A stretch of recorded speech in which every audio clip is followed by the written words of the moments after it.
18ನೇ ಶತಮಾನದಲ್ಲಿ ಹರಿಹರದ ತುಂಗಭದ್ರಾ ನದಿಯಲ್ಲಿ ಒಬ್ಬ ಬ್ರಾಹ್ಮಣನಿಗೆ ಸಿಕ್ಕಿದ ಮೇರಿ ಮಾತೆಯ ಪ್ರತಿಮೆಯಿಂದ ಪ್ರಾರಂಭವಾದ ಗುಡಿ ಇಂದು ವಿಶ್ವವಿಖ್ಯಾತ ಬಸಲಿಕಾ ಮಹಾದೇವಾಲಯವಾಗಿ ಬೆಳೆದ ಬಗೆಯನ್ನು ತಿಳಿದುಕೊಳ್ಳೋಣ ಬನ್ನಿ.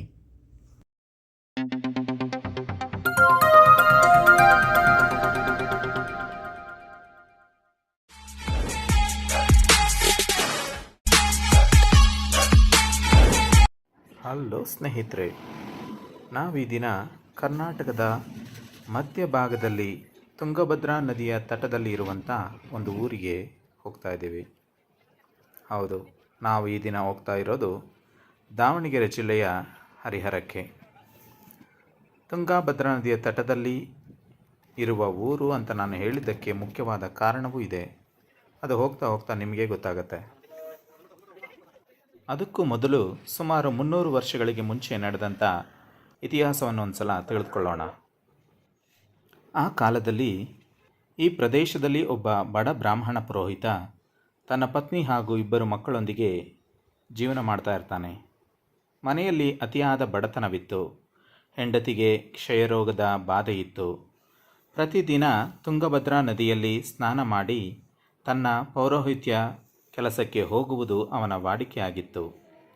ಹೀಗೆ ಒಂದು ದಿನ ಬೆಳಗ್ಗೆ ನದಿಯಲ್ಲಿ ಸ್ನಾನ ಮಾಡುತ್ತಿದ್ದಾಗ ಅನಿರೀಕ್ಷಿತವಾಗಿ ನೀರಿನ ರಭಸಕ್ಕೆ ತುತ್ತಾಗಿ ನೀರಿನ ಆಳಕ್ಕೆ ಎಳೆದೊಯ್ಯಲ್ಪಡುತ್ತಾನೆ. ಪ್ರವಾಹದಲ್ಲಿ ಸಿಲುಕಿದವನಿಗೆ ಹುಲ್ಲುಕಡ್ಡಿಯೂ ಆಸರೆ ಎಂಬಂತೆ ತನ್ನ ಆಸರೆಗಾಗಿ ಏನಾದರೂ ಸಿಕ್ಕೀತೆಂದು ಕೈಗಳನ್ನು ಬಡಿದಾಡುತ್ತಿರುತ್ತಾನೆ. ಆಗ ಕೈಗೆ ಏನೋ ಒಂದು ಮರದ ತುಂಡಿನಂತೆ ಸಿಕ್ಕು ಅದರಿಂದಲೋ ಎಂಬಂತೆ ನದಿಯ ಪ್ರವಾಹದಿಂದ ತಪ್ಪಿಸಿಕೊಂಡು ದಡ ಸೇರಿ ಜೀವ ಉಳಿಯುತ್ತದೆ. ಕೈಯಲ್ಲಿ ಇದ್ದುದು ಏನೆಂದು ನೋಡಿದರೆ ಅದೊಂದು ಪ್ರತಿಮೆಯಂತೆ ಇತ್ತು. ಮನೆಗೆ ಹೋಗಿ ನಡೆದುದನ್ನು ತನ್ನ ಹೆಂಡತಿಗೆ ಹೇಳಿದ. ಬ್ರಾಹ್ಮಣ ಆ ಪ್ರತಿಮೆಯನ್ನು ಆಟದ ಬೊಂಬೆ ಎಂದು ಭಾವಿಸಿ ಮಕ್ಕಳಿಗೆ ಆಟವಾಡಲು ಅದನ್ನು ಕೊಟ್ಟು ಬಿಡುತ್ತಾನೆ. ಮಕ್ಕಳು ಅದನ್ನು ಗೊಂಬೆಯಂತೆ ಇಟ್ಟುಕೊಂಡು ಆಟವಾಡಲು ಪ್ರಾರಂಭಿಸುತ್ತಾರೆ. ಅದೇ ದಿನ ರಾತ್ರಿ ಬ್ರಾಹ್ಮಣನ ಕನಸಿನಲ್ಲಿ ಒಬ್ಬ ದೇವತೆಯಂಥ ಮಹಿಳೆ ಕಾಣಿಸಿಕೊಂಡು ನದಿಯಲ್ಲಿ ಸಿಕ್ಕಿದ ಪ್ರತಿಮೆಯನ್ನು ಗೊಂಬೆಯಂತೆ ಆಟವಾಡುವುದು ಸರಿಯಲ್ಲ, ಅದನ್ನು ಗೌರವಯುತವಾಗಿ ಕಾಯ್ದುಕೊಳ್ಳಬೇಕೆಂದು ತಿಳಿಸುತ್ತಾಳೆ. ಆದರೆ ಬ್ರಾಹ್ಮಣನು ಇದೊಂದು ಸಾಧಾರಣ ಕನಸೆಂದು ಕಡೆಗಣಿಸುತ್ತಾನೆ. ಹೀಗಿರಲು ಕಾರಣಾಂತರಗಳಿಂದ ಅವನು ತನ್ನ ಒಂದು ಕಣ್ಣಿನ ದೃಷ್ಟಿಯನ್ನು ಕಳೆದುಕೊಳ್ಳುತ್ತಾನೆ ಮತ್ತು ಅವನ ಹೆಂಡತಿ ಮಕ್ಕಳ ಆರೋಗ್ಯವು ತೀರಾ ಹದಗೆಡುತ್ತದೆ. ಆಗ ಅವನಿಗೆ ತನ್ನ ಕನಸಿನ ನೆನಪಾಗಿ ತಾನು ಇನ್ನು ಮುಂದೆ ಆ ಪ್ರತಿಮೆಯನ್ನು ಗೌರವಿಸುವುದಾಗಿ ನಿರ್ಧಾರ ಮಾಡಿ ಮಲಗುತ್ತಾನೆ. ಬೆಳಗ್ಗೆ ಏಳುವಾಗ ಅವನ ದೃಷ್ಟಿ ಮತ್ತೆ ಪುನಃ ಬಂದಿರುತ್ತದೆ. ಆ ಪ್ರತಿಮೆಯನ್ನು ತನ್ನ ಹೆಂಡತಿ ಹಾಗೂ ಮಕ್ಕಳು ಮುಟ್ಟಿದ ತಕ್ಷಣವೇ ಅವರು ಸಂಪೂರ್ಣವಾಗಿ ಅನಾರೋಗ್ಯದಿಂದ ವಿಮುಕ್ತಿ ಹೊಂದುತ್ತಾರೆ. ಆ ಬ್ರಾಹ್ಮಣನು ತನ್ನ ಮನೆಯ ಮುಂದಿದ್ದ ಒಂದು ಮರದ ಪೊಟರೆಯಲ್ಲಿ ಆ ಪ್ರತಿಮೆಯನ್ನು ಸ್ಥಾಪಿಸಿ ಆ ಪ್ರತಿಮೆಗೆ ಸತ್ಯಮ್ಮ ಎಂದು ಹೆಸರಿಟ್ಟು ಪೂಜಿಸಲು ಪ್ರಾರಂಭಿಸುತ್ತಾನೆ. ಈ ಪವಾಡಗಳ ಸುದ್ದಿ ಊರಲ್ಲೆಲ್ಲ ಹಬ್ಬಿ ಎಲ್ಲರೂ ಆ ಪ್ರತಿಮೆಯನ್ನು ನೋಡಲು ಪೂಜಿಸಲು ಬರಲಾರಂಭಿಸುತ್ತಾರೆ. ಆ ಪ್ರತಿಮೆಯ ಸುತ್ತಮುತ್ತಲು ಪ್ರದೇಶದಲ್ಲೆಲ್ಲ ಭಾರಿ ಪ್ರಖ್ಯಾತಿ ಹೊಂದಿ ಚಿತ್ರದುರ್ಗದವರೆಗೂ ಸುದ್ದಿ ಹಬ್ಬುತ್ತದೆ. ಚಿತ್ರದುರ್ಗದಲ್ಲಿದ್ದ ಒಬ್ಬ ಕ್ರೈಸ್ತ ಸಿಪಾಯಿ ಈ ಸುದ್ದಿಯನ್ನು ಕೇಳಿ ಆ ಪವಾಡ ಪ್ರತಿಮೆಯನ್ನು ನೋಡುವ ಆಸೆಯಿಂದ ಹರಿಹರಕ್ಕೆ ಬರುತ್ತಾನೆ. ಮರದ ಪೊಟರೆಯಲ್ಲಿದ್ದ ಆ ಪವಾಡ ಪ್ರತಿಮೆಯನ್ನು ಸೂಕ್ಷ್ಮವಾಗಿ ಗಮನಿಸುವಾಗ ಆ ಪ್ರತಿಮೆಯ ಸ್ತ್ರೀಯ ಕಾಲ ಕೆಳಗೆ ಚಂದ್ರನು ಇರುವುದನ್ನು ನೋಡಿ ಅತ್ಯಾಶ್ಚರ್ಯಕ್ಕೆ ಒಳಗಾಗುತ್ತಾನೆ. ಅಲ್ಲದೆ ಅಲ್ಲಿ ಪೂಜಿಸಲ್ಪಡುತ್ತಿರುವುದು ಸತ್ಯಮ್ಮ ಅಲ್ಲ, ಬದಲಾಗಿ ಯೇಸು ಕ್ರಿಸ್ತರ ತಾಯಿ ಮರಿಯಮ್ಮ ಎಂದು ಅವನಿಗೆ ಅರಿವಾಗುತ್ತದೆ.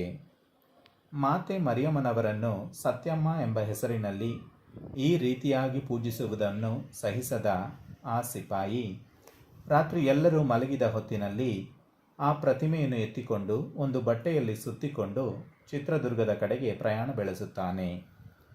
ದಾರಿಯಲ್ಲಿ ಆನಗೋಡು ಎಂಬ ಸ್ಥಳದಲ್ಲಿ ವಿಶ್ರಾಂತಿಗಾಗಿ ಮಲಗಿ ನಿದ್ರಿಸುತ್ತಾನೆ. ಆಗ ಕನಸಿನಲ್ಲಿ ಮಾತೆ ಮರಿಯಮ್ಮನವರು ಕಾಣಿಸಿಕೊಂಡು, ನಾನು ಹರಿಹರದಲ್ಲಿ ನೆಲೆಸಲು ಇಚ್ಛಿಸುತ್ತೇನೆ, ಅಲ್ಲಿಂದಲೇ ಭಕ್ತರನ್ನು ಆಶೀರ್ವದಿಸುತ್ತೇನೆ ಎಂದು ಹೇಳಿ ಕಣ್ಮರೆಯಾಗುತ್ತಾರೆ. ಅಷ್ಟಕ್ಕೆ ಎದ್ದ ಸಿಪಾಯಿ ಕಣ್ಣೊರೆಸಿಕೊಂಡು ತನ್ನ ಪಕ್ಕದಲ್ಲಿದ್ದ ಬಟ್ಟೆಯಲ್ಲಿ ಸುತ್ತಿದ್ದ ಪ್ರತಿಮೆಯನ್ನು ಮುಟ್ಟಿದಾಗ ಅಲ್ಲಿ ಬಟ್ಟೆ ಮಾತ್ರವೇ ಇತ್ತು, ಅದರಲ್ಲಿ ಪ್ರತಿಮೆ ಇರಲಿಲ್ಲ. ಅವನು ಅಲ್ಲಿಂದ ಮತ್ತೆ ಹರಿಹರಕ್ಕೆ ಬಂದಾಗ ಆ ಬ್ರಾಹ್ಮಣನ ಮನೆಯ ಮರದ ಪೊಟರೆಯಲ್ಲೇ ಆ ಪವಾಡ ಪ್ರತಿಮೆ ಇತ್ತು.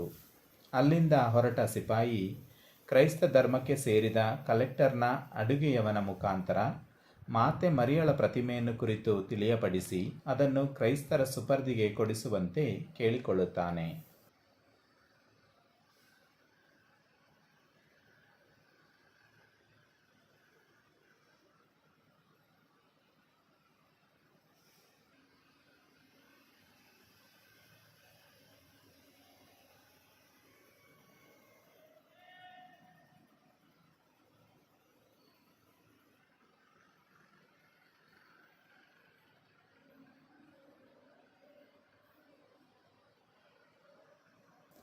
ಆಗ ಕಲೆಕ್ಟರ್ ಹರಿಹರಕ್ಕೆ ಬಂದು ಆ ಬ್ರಾಹ್ಮಣನೊಡನೆ ಮಾತನಾಡಿ ಆ ಪವಾಡ ಪ್ರತಿಮೆಯನ್ನು ಕ್ರೈಸ್ತರಿಗೆ ಹಸ್ತಾಂತರಿಸಬೇಕೆಂದು ಆದೇಶಿಸುತ್ತಾನೆ.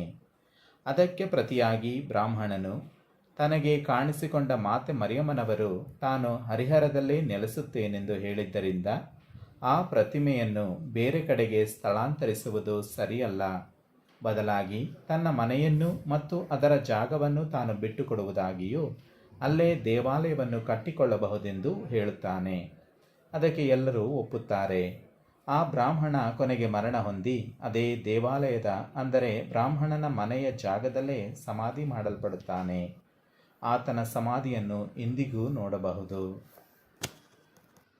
ನೀವೀಗ ನೋಡುತ್ತಿರುವುದು ಬ್ರಾಹ್ಮಣನು ತನ್ನ ಮನೆಯಿದ್ದ ಜಾಗದಲ್ಲಿ ಮೊದಲು ಕಟ್ಟಿಸಿದಂತಹ ಹಳೆಯ ದೇವಾಲಯವನ್ನು ಕೆಡವಿ ಅಲ್ಲಿ ಈಗ ಕಟ್ಟಿರುವಂತಹ ಹೊಸ ದೇವಾಲಯ.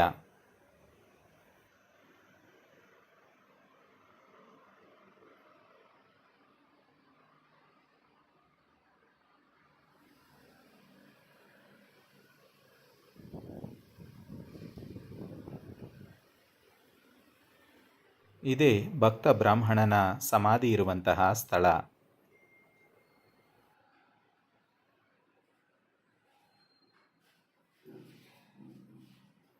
ಇದೇ ನೋಡಿ ಆ ಭಕ್ತ ಬ್ರಾಹ್ಮಣನ ಸಮಾಧಿ.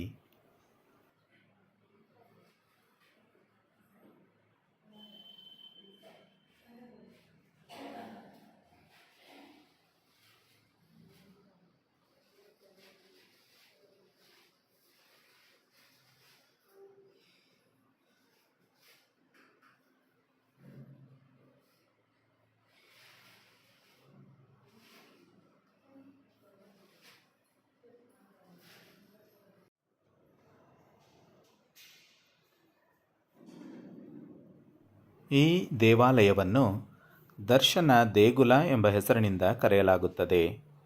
ಪ್ರತಿ ತಿಂಗಳ ಮೊದಲನೆಯ ಶನಿವಾರ ಈ ದರ್ಶನ ದೇಗುಲದಲ್ಲಿ 12 ಗಂಟೆಗೆ ಜಪಸರ, ದಿವ್ಯ ಬಲಿಪೂಜೆ ಮತ್ತು ಆಶೀರ್ವಾದ ಇರುತ್ತದೆ. ಆಗ ದೂರದ ಊರುಗಳಿಂದಲೂ ಭಕ್ತಾದಿಗಳು ಬಂದು ಪಾಲ್ಗೊಳ್ಳುತ್ತಾರೆ. ಮತ್ತು ಪ್ರತಿ ತಿಂಗಳ ಕೊನೆಯ ಗುರುವಾರ ಸಂಜೆ 6 ಗಂಟೆಗೆ ದಿವ್ಯ ಬಲಿಪೂಜೆ ಇರುತ್ತದೆ. ಹೆಚ್ಚಿನ ಭಕ್ತಾದಿಗಳು ಪಾಲ್ಗೊಳ್ಳಲು ಸಾಧ್ಯವಾಗುವಂತೆ ಕಟ್ಟಿರುವಂತಹ ಮೇಲಂತಸ್ತು.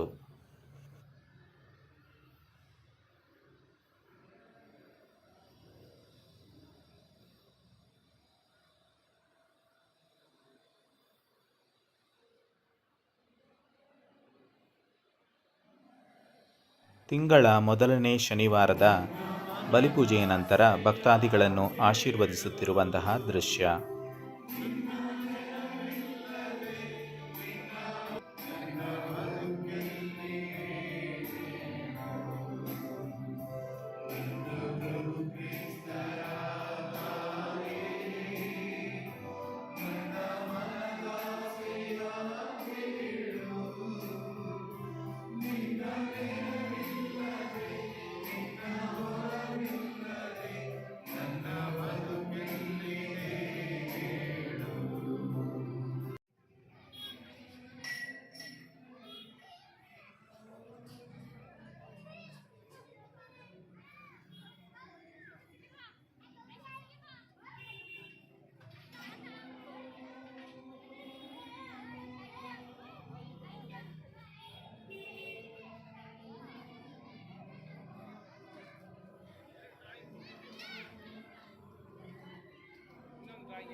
ಈ ಹಳೆಯ ದೇವಾಲಯದಿಂದ ಸುಮಾರು 300 ಮೀಟರ್ ದೂರದಲ್ಲಿ ಹೊಸ ಬಸಲಿಕಾ ಪುಣ್ಯಕ್ಷೇತ್ರ ದೇವಾಲಯವೂ ಇದೆ.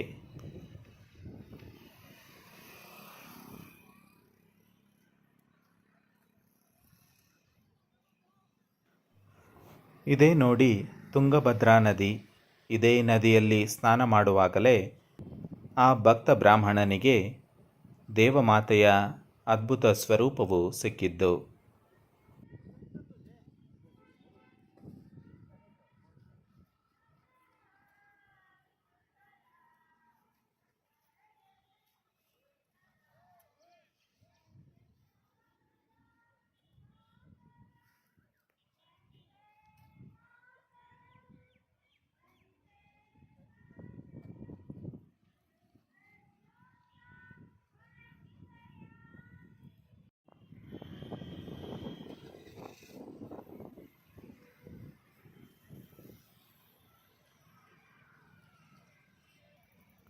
ದಾವಣಗೆರೆ ಹರಿಹರದ ಹೆದ್ದಾರಿಯಲ್ಲೇ ಇದೆ ಈ ಆರೋಗ್ಯ ಮಾತೆಯ ಬಸಲಿಕಾ ಪುಣ್ಯಕ್ಷೇತ್ರ.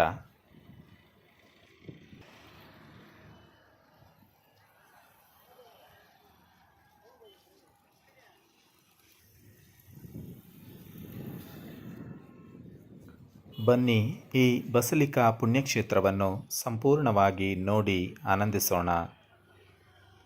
ಇದೇ ಬಸಲಿಕಾ ಪುಣ್ಯಕ್ಷೇತ್ರದ ಹೆಬ್ಬಾಗಿಲು.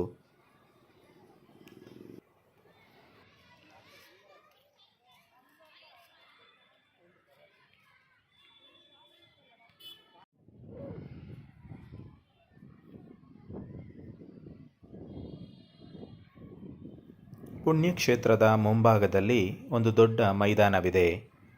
ಒಂದು ಕಡೆ ಶಾಲೆಯ ಕಟ್ಟಡವಿದೆ, ಮತ್ತೊಂದು ಕಡೆ ಭಕ್ತಾದಿಗಳು ಉಳಿದುಕೊಳ್ಳಲು ಕಟ್ಟಿರುವಂತಹ ಕೊಠಡಿಗಳು ಇವೆ. ಈ ಪುಣ್ಯಕ್ಷೇತ್ರವನ್ನು ಜಪಾನ್ ವಾಸ್ತುಶಿಲ್ಪ ಶೈಲಿಯಲ್ಲಿ ಕಟ್ಟಲಾಗಿದೆ.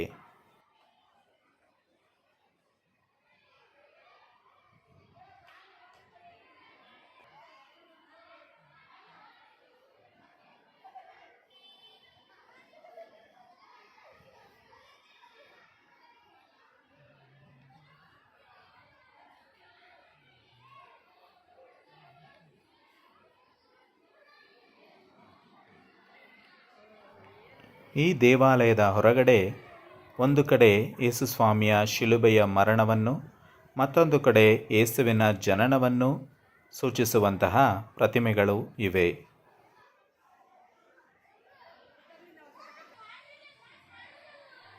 ಈ ಪುಣ್ಯಕ್ಷೇತ್ರ ದೇವಾಲಯವನ್ನು ಸೆಪ್ಟೆಂಬರ್ 18, 2019 ಜಗದ್ಗುರು ಫ್ರಾನ್ಸಿಸ್ ರವರು ಮೈನರ್ ಬಸಲಿಕಾ ಎಂಬ ಉನ್ನತ ಸ್ಥಾನಕ್ಕೆ ಏರಿಸಿರುತ್ತಾರೆ.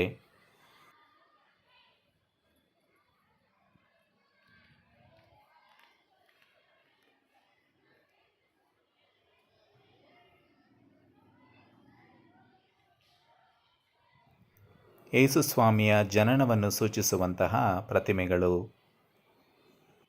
ಭಕ್ತ ಬ್ರಾಹ್ಮಣನು ತನಗೆ ಸಿಕ್ಕಿದ ಆ ಅದ್ಭುತ ಪ್ರತಿಮೆಗೆ ಸತ್ಯಮ್ಮ ಎಂದು ಹೆಸರಿಟ್ಟಿದ್ದು ಕೇವಲ ಒಂದು ಕಾಕತಾಳೀಯವಲ್ಲ, ಅದು ಒಂದು ದೈವ ಯೋಜನೆಯೇ ಸರಿ.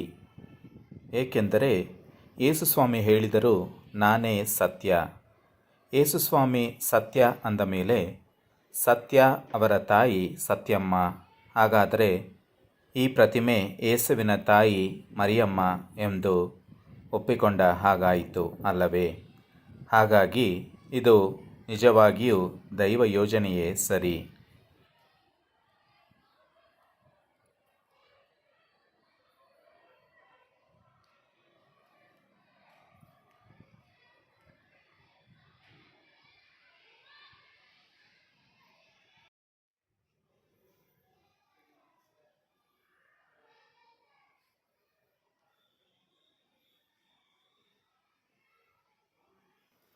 ಬನ್ನಿ ದೇವಾಲಯದೊಳಗೆ ಏನೇನೆಲ್ಲ ಇದೆ ಅಂತೇಳಿ ನೋಡೋಣ.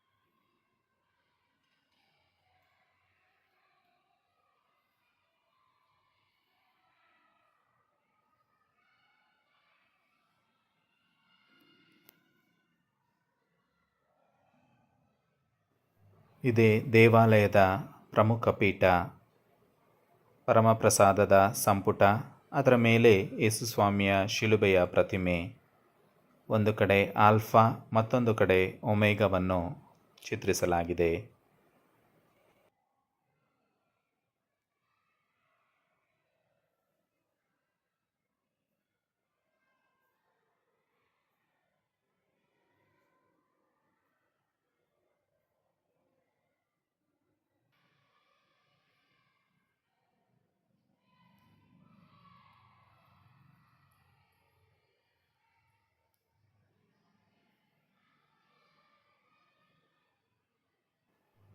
ಆರೋಗ್ಯ ಮಾತೆಯ ಪ್ರತಿಮೆ ಇದು.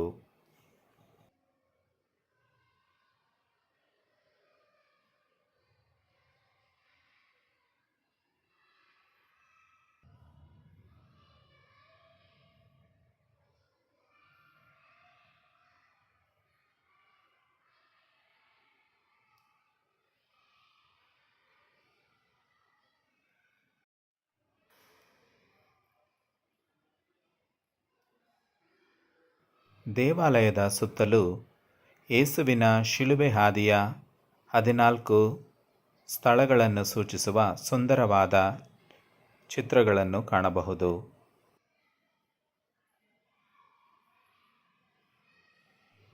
ಇದು ಪಾಪ ನಿವೇದನೆ ಮಾಡುವಂತಹ ಸ್ಥಳ.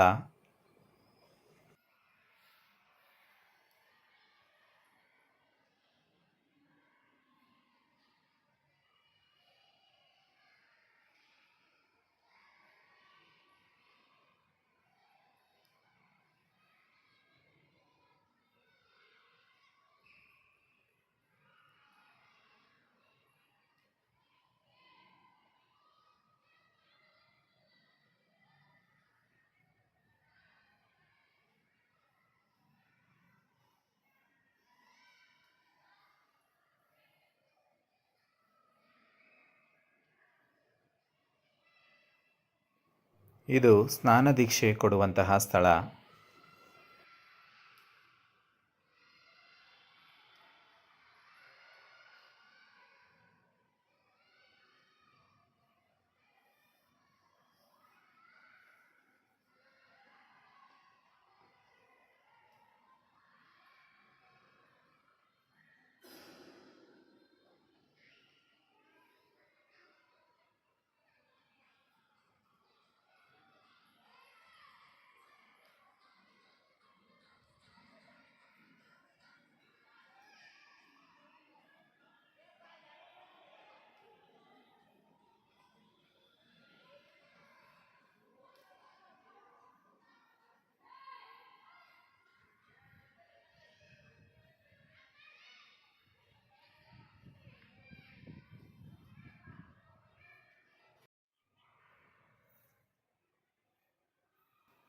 ಸುಮಾರು 300 ವರ್ಷಗಳಿಗೆ ಮುಂಚೆ ಆ ಭಕ್ತ ಬ್ರಾಹ್ಮಣನ ಕೈಗೆ ತುಂಗಭದ್ರಾ ನದಿಯಲ್ಲಿ ಸಿಕ್ಕಿದಂತಹ ದೇವಮಾತೆಯ ಅದ್ಭುತ ಪ್ರತಿಮೆಯನ್ನು ನೋಡೋಣ.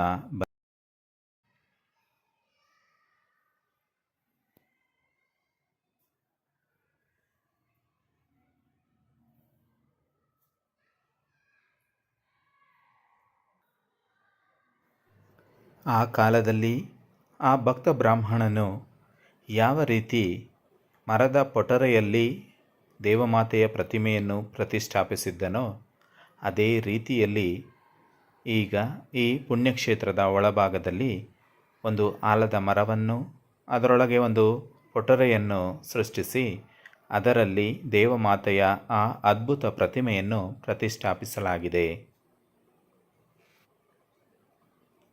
ಭಕ್ತನನ್ನು, ಆತನ ಹೆಂಡತಿ ಮತ್ತು ಮಕ್ಕಳನ್ನು ಸೂಚಿಸುವ ಪ್ರತಿಮೆಗಳನ್ನು ಸಹ ಅಲ್ಲಿ ಕಾಣಬಹುದು.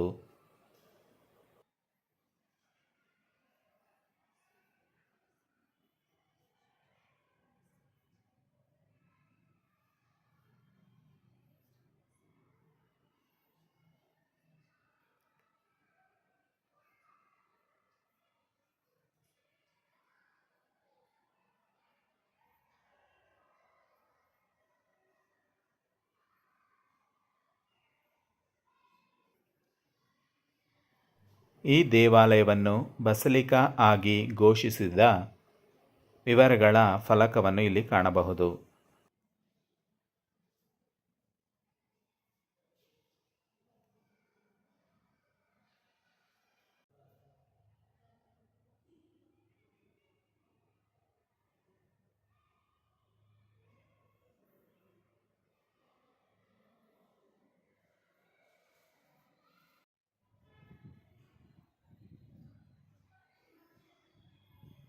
ದೇವಾಲಯದಿಂದ ಹೊರಗಡೆ ಬರುತ್ತಿದ್ದಂತೆ ದೇವಮಾತೆಯ ಹರಿಹರದ ಆರೋಗ್ಯ ಮಾತೆಯ ಒಂದು ಪ್ರತಿಮೆಯನ್ನು ಪ್ರತಿಷ್ಠಾಪಿಸಿರುವುದನ್ನು ಕಾಣಬಹುದು. ಭಕ್ತರು ಮೇಣದ ಬತ್ತಿಗಳನ್ನು ಇಲ್ಲಿಯೇ ಉರಿಸಬೇಕು. ಇಲ್ಲಿರುವ ಈ ಪ್ರತಿಮೆ ಒಂದು ಸಾಧಾರಣ ಪ್ರತಿಮೆ ಅಲ್ಲ, ಇದು ಒಂದು ಅದ್ಭುತ ಪ್ರತಿಮೆ. ಕಾರಣ 2018ರಲ್ಲಿ ಈ ಪ್ರತಿಮೆಯು ಅದ್ಭುತಕರವಾದ ರೀತಿಯಲ್ಲಿ ಕಣ್ಣೀರನ್ನು ಸುರಿಸಿದ್ದನ್ನು ಅನೇಕ ಭಕ್ತಾದಿಗಳು ಕಂಡಿದ್ದಾರೆ.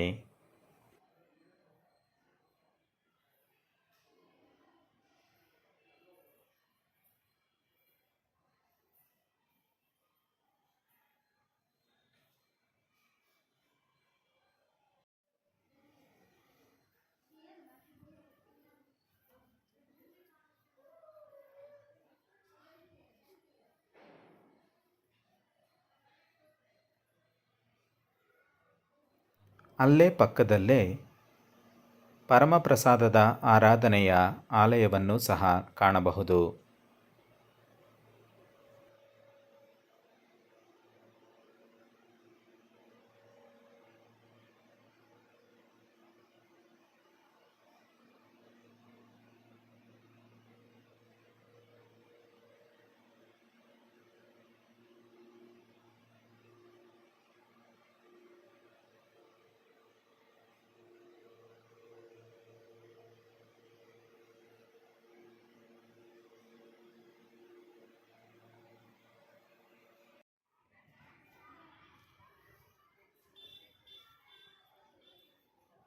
ಧಾರ್ಮಿಕ ವಸ್ತುಗಳನ್ನು ಖರೀದಿಸಲು ಅನುಕೂಲವಾಗುವಂತೆ ಅಂಗಡಿಗಳು ಸಹ ಇಲ್ಲಿ ಇವೆ. ಇಲ್ಲಿ ಪ್ರಾರ್ಥನಾ ಪುಸ್ತಕಗಳು, ಜಪಸರಗಳು, ಪ್ರತಿಮೆಗಳನ್ನು ಸಹ ನಾವು ಕೊಂಡುಕೊಳ್ಳಬಹುದು.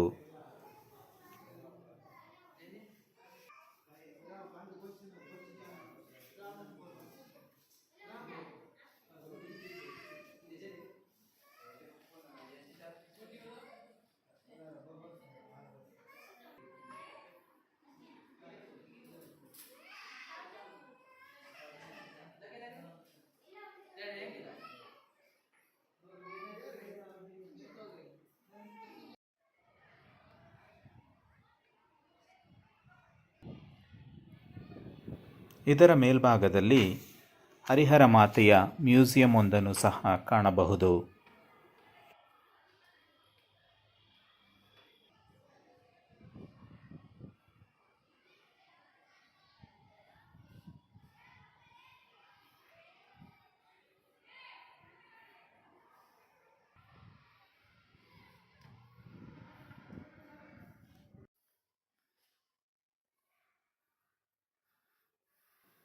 ಈ ಮ್ಯೂಸಿಯಮ್ಮಿನಲ್ಲಿ ಪ್ರಾರಂಭದಿಂದ ನಡೆದಂತಹ ಘಟನೆಗಳನ್ನು ಕ್ರಮಬದ್ಧವಾಗಿ ವಿವರಿಸಿದ್ದಾರೆ. ಅಲ್ಲದೆ ಪುಣ್ಯಕ್ಷೇತ್ರದ ಇತಿಹಾಸವನ್ನು ವಿವರಿಸುವಂತಹ ಚಿತ್ರಗಳನ್ನು ಸಹ ಇಲ್ಲಿ ಕಾಣಬಹುದು.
ಭಕ್ತಾದಿಗಳು ನೀಡಿರುವಂತಹ ಹರಕೆಯ ಕಾಣಿಕೆಗಳನ್ನು ಇಲ್ಲಿ ಶೇಖರಿಸಿಟ್ಟಿದ್ದಾರೆ.